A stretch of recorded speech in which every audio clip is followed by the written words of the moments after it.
ఇంకొక ఇద్దరు చూసి కాదు వయసు వయసు వయసు వయసు వయసు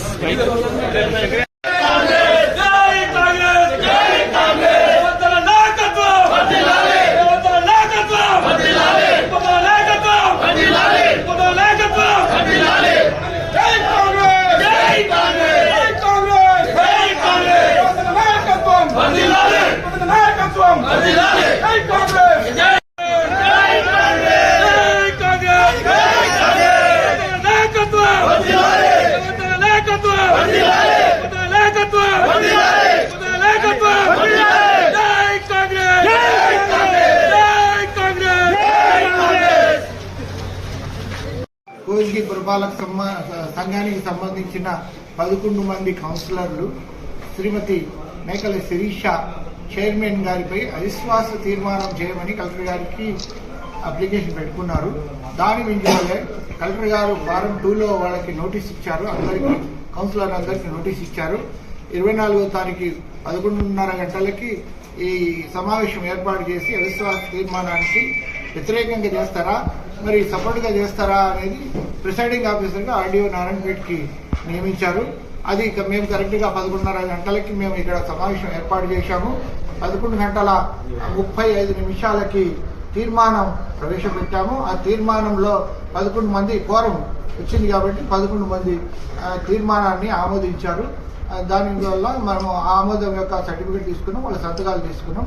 తర్వాత 12 గంటలకి చైర్మన్ గారు వచ్చి వాళ్ళ కోర్టులో ఏదో ఆర్డర్ ఉందంటే మనకి ఆర్డర్ కానీ ఎటువంటి ఆర్డర్లు కానీ మనకి చేరలేదు. చేరిన తర్వాత దాని మీద లీగల్గా ఏమైనా కోర్టు ఆర్డర్ ఒత్తిళ్ళు ఏమైనా ఉంటే లీగల్గానే వెళ్తాము. Okay, thank you. నేడు మున్సిపల్ చైర్పర్సన్ పై అవిశ్వాస తీర్మానం కొరకు కలెక్టర్ గారు సమయం ఇవ్వడం జరిగింది. ఇన్ టైంలో 11 మంది సభ్యులు హాజరై నేడు అవిశ్వాస తీర్మానం నెగ్గింది. నేటితో చైర్మన్ గారి పదవీ కాలం పూర్తయి కొన్ని రోజుల్లోనే కాంగ్రెస్ మున్సిపల్ చైర్పర్సన్ ఎన్నుకోబడతారు. కాబట్టి ఈ దానికి సహకరించిన అందరూ కాంగ్రెస్ నాయకులు, సీనియర్ నాయకులు, అన్నకిష్టప్ప గారు, విజయ్ కుమార్ గారు, నరేందర్ గారు మరియు తోటి సహచర సభ్యులు అందరికీ ధన్యవాదాలు తెలుపుకుంటున్నాను.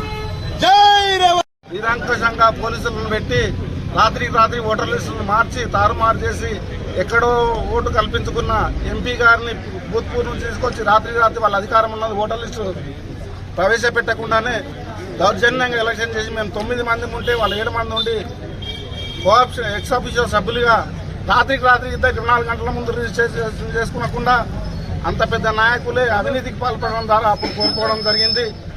నేడు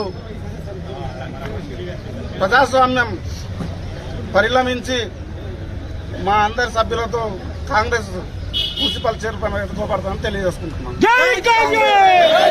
ఇంతకుముందేమో ఆమె చనిపోయింది, దానికి ఆపమని పోయారు. నేడేమో 3 పార్టీలు మారిందని చెప్పి పార్టీలకు దీనికి సంబంధం ఉండదు. అవిశ్వాసం అనేది చైర్మన్ పనితీరు మీద ఆధారపడి ఉంటుంది. కాబట్టి దాన్ని కోర్టు ధిక్కరించుకుంటూ స్టే నిరాకరించి మెయిన్ కేసు అడ్మిట్ చేసుకున్నది. ఆ మెయిన్ కేసు అడ్మిట్ అనేది పిలుచుకోండి.